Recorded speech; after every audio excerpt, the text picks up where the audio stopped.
ഞാൻ എന്റെ അമ്മയെ അന്വേഷിച്ചു വന്നതാ. എന്താ? മാഡം ചുരുക്കി പറയണമെന്ന് പറഞ്ഞതുകൊണ്ട് ഞാൻ അങ്ങനെ പറഞ്ഞത്. ഒരു വനിതാ മന്ത്രി എന്ന നിലയ്ക്ക് ഒരു പെൺകുട്ടിയുടെ പ്രശ്നം തീർത്തു തരുമെന്ന് പ്രതീക്ഷിച്ച മാഡത്തിന്റെ അടുത്ത് ഞാൻ എത്തിയേ. എന്റെ അച്ഛൻ, അതായത് രാഷ്ട്രീയ നേതാവ് സിദ്ധാർത്ഥൻ ചന്ദ്രോത്തുമായും ബലരാമൻ സാറുമായും മാഡത്തിന് അടുപ്പമുണ്ടെന്നറിയാം.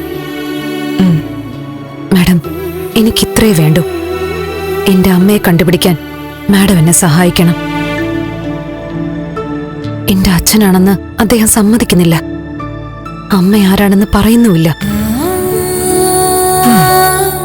ബലരാമൻ സാറ് ആദ്യം കുറച്ച് അനുകൂലമായിട്ട് നിന്നതാ. എനിക്ക് ബഹുമാനമുള്ളൊരു മനുഷ്യനാണ്. അദ്ദേഹം സഹായിക്കുമായിരിക്കും. പക്ഷെ എനിക്ക് കാത്തിരിക്കാൻ പറ്റില്ല. കുട്ടിയുടെ വിഷമം എനിക്ക് മനസ്സിലാവുന്നുണ്ട്. ഇത് അത്ര നിസ്സാരമായിട്ട് കൈകാര്യം ചെയ്യാൻ പറ്റുന്ന കാര്യമല്ല. കുട്ടിക്ക് ഞാൻ പിന്തുണ തരുന്നുണ്ട്. പക്ഷേ കോടതിയിൽ തെളിയിക്കപ്പെടാതെ സിദ്ധാർത്ഥ് സാറിനെയും വീട്ടുകാരെയൊന്നും ആക്ഷേപിക്കാൻ കുട്ടിക്ക് അവകാശമില്ല.